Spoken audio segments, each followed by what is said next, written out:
Class দিব, তোমাদের কোনো পরিচয় নাই।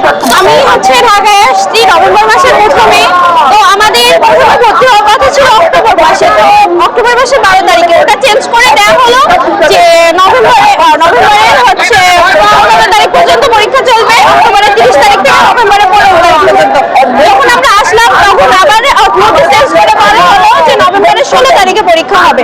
তো নভেম্বরের 16 তারিখে যখন আমরা পরীক্ষা ভর্তি হতে গেলাম তখন হচ্ছে বলে যে দেখি ইডেনে গেলাম, ইডেনে তো ঢুকতে দেয়নি, পরে দেখি যে ভর্তি হতে গেলাম কিন্তু ঢাকা কলেজে যাওয়ার পর হচ্ছে ওখানে ভর্তি হচ্ছে না, স্যাররা ভর্তি নিচ্ছে না।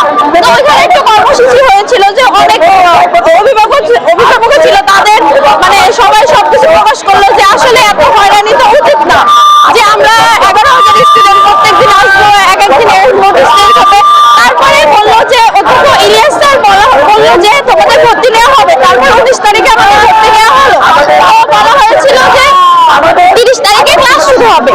তো 30 তারিখে আমরা যখন যাই তখন হচ্ছে বলা হয় অনেক সময় ডিপার্টমেন্টের স্যাররা বলে যে তোমরা তো আমাদের স্টুডেন্ট, তোমরা হচ্ছে তোমরা কেন্দ্রীয় বিশ্ববিদ্যালয়ে ভর্তি হয়েছো, তোমরা তো আমাদের কলেজে ভর্তি হওনি যে আমরা তোমাদের ক্লাস দিব, তোমাদের কোনো পরিচয় নাই। তো আমরা এই পরিচয় নিতে গত 3 তারিখ 3 ডিসেম্বর আমাদের কর্মসূচি ঘোষণা করা হয়েছিল, প্রেস মিটিং সাথে একটা বিক্ষোভ, ওখানে ঘোষণা দেওয়া হয় 1 দফা।